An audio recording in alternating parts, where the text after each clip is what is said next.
Hey guys, I hope you're all doing well. I hope you're all keeping safe, staying healthy, and I hope you guys are also enjoying the games of the IPL 2020 as much as we here at Drama Cafe are.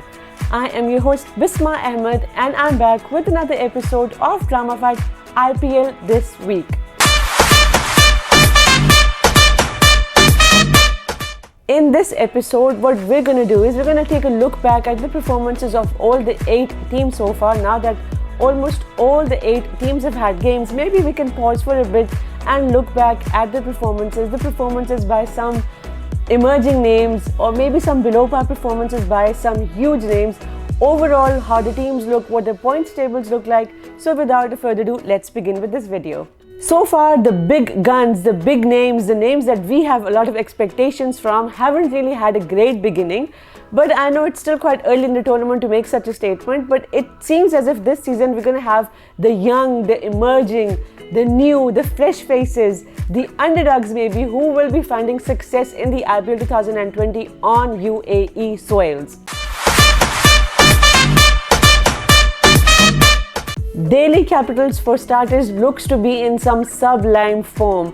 They look to be in great form. Their captain Shreyas Iyer is young. He's a great captain. He's a great batsman. Their batting unit on the whole looks really fantastic. They're the likes of Rishabh Pant in the batting lineup.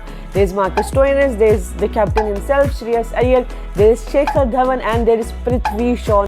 Talking of Prithvi Shaw, what a great innings, what a great outing he had last night when his team Delhi Capitals faced Chennai Super Kings, and man, that guy was on absolute fire. He scored 64 runs, some beautiful cricketing shots, and I must tell you guys that I've become a fan of his already.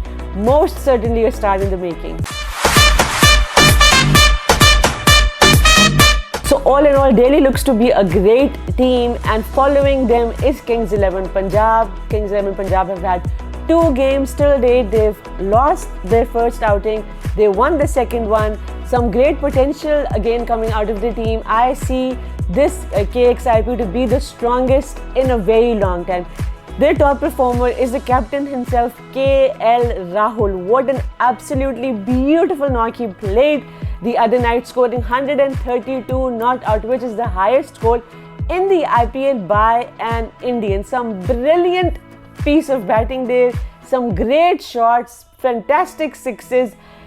Everything about his innings from top to bottom was just flawless. Just his score there was more than the entire RCB's collective score, and there were a lot of memes that we saw on the internet that evening saying KL Rahul beat RCB by 23 runs. I mean, that just goes on to speak volumes about the kind of class KL Rahul has.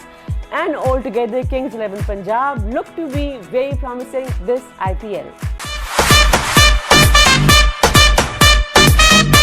Next up, we have Mumbai Indians. Now, Mumbai Indians look to be the usual self, where they have sort of a slow start, but as the tournament progresses, that's when they really pull the socks up and we see the best of Mumbai Indians. They've had 2 games so far. The first one against Chennai Super Kings, which they lost, and the second one was against Kolkata Knight Riders, which they won rather comprehensively.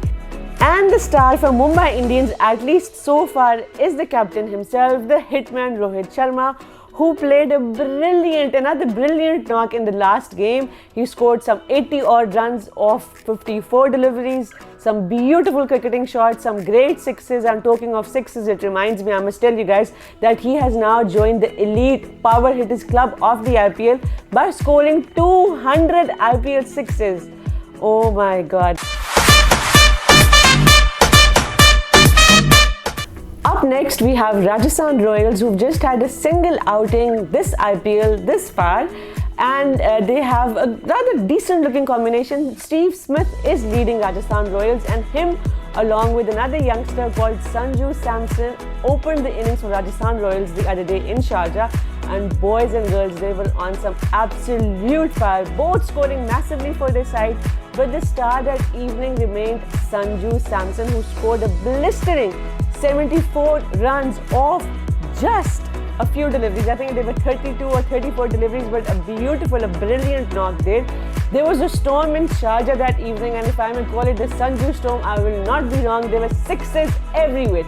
Six. No matter who was bowling, Sanju Samson was just sending most of the balls outside the park. I mean, I absolutely enjoyed his innings. Alright guys, so next we have Chennai Super Kings CSK at number 5, who've had 3 games so far. They've unfortunately lost 2. They've just won a single game. And I mean, all CSK fans, I'm sure the management, Dhoni himself, everyone who is associated with CSK in one way or the other is already in panic mode. Suresh Raina, like I told you guys in our first episode, is missing in action. He's not a part of the CSK squad this season around, and his absence is very evident. They're struggling when it comes to scoring runs. Dhoni is playing a little in the lower order, which is not helping them at all. Ambati Rayudu, who was a great performer in the first match, scoring some 77 odd runs, unfortunately had somewhat of a hamstring injury, because of which he was rested in the last 2 games. And unfortunately, all this is costing CSK a bit. They've lost their last 2 games. They've played 3 altogether, lost 2. Lungi Ngidi also turned out to be a little expensive for CSK. He gave away 30 runs off just 1 over, which was his last over, further ensuring that the game went out of CSK's control. And overall, CSK, it looks to be in some sort of trouble. I just hope they can pull their socks up really quickly and get back the control, get back on the driving seat, because we need to see CSK winning some games. Before we move on and talk about the next team, I just want to take a moment and talk about one positive that I see in the CSK squad, and that is Sam Curran. What a promising, what a great player to the making he is. Another star I see, most definitely. Great with the bat, brilliant with the ball, alive, wired in the field, overall fireworks. Moving on, we have Royal Challengers Bangalore, RCB, finding themselves again closer to the bottom of the table once again. As unfortunate as it may be, I mean, it also breaks my heart saying this, but it is what it is. Unfortunately, they've had 2 outings till date. They've won 1, they've lost 1, and if you ask me for my opinion, I will tell you guys that even the game that they won the other night, it was something that they didn't quite deserve winning. It may be a little bit harsh, but like I just said, it is what it is. And there are not a lot of positives that I see in the RCB side, especially after the last outing where Captain Kohli looked a little bit off colour. He was pretty average with the bat. He dropped 2 crucial catches. But if you focus on the positives, they have Yuzvendra Chahal, who can turn the tables around for the team, especially on UAE pitches, especially as we move further in the tournament. When the pitches start favouring the spinners, he can be extremely crucial, and he can be supported on the other end by the likes of Adam Zampa, who's also a part of the RCB squad. So they can complement each other quite well, and they can provide RCB the much needed support that it needs in its bowling department, and we can just hope their batsmen can also find some form and make a comeback and make it real soon. Next up, we have Sunrisers Hyderabad and Kolkata Knight Riders. Both teams that look rather average, at least up until now. Both have just had 1 outing, so maybe it's a bit unfair if I try and rate them now. But in their first games, both games which both teams lost, they looked rather average. So they need to do a lot of homework. Maybe today's game is going to be interesting, because both would be coming in with full force, trying to register their very first win in the IPL 2020. Talking of SRH, they have a couple of big names that can turn the tables around on any given day. You have the likes of David Warner, Johnny Bairstow, Kane Williamson, Rashid Khan, Mohammad Nabi, Manish Pandey, Bhuvneshwar Kumar. These people, this combination has done quite well for SRH in the past. SRH has found themselves to be in the top 4s, the playoffs, I think at least for the last 4 seasons. In fact, they were winners of the 2016 edition of the IPL, so we can expect them to come back, but that needs to happen really soon. And if we talk a little bit about Kolkata Knight Riders, they also have some big names that can turn the tables around in KKR's favour. You have the man himself, Andre Russell, the genius. He just needs to have a good day, and the game can belong to KKR along with the tournament going to them. KKR also has the likes of Owen Morgan, Dinesh Karthik, Kuldeep Yadav, and some other names, including Sunil Narayan.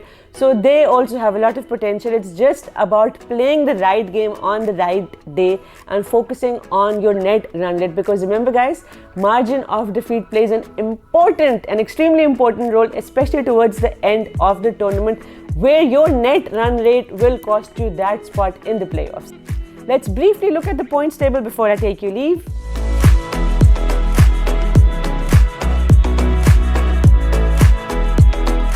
Right guys, so that's all I have for you guys today. I hope you enjoyed the second episode of Drama Fight IPL this week.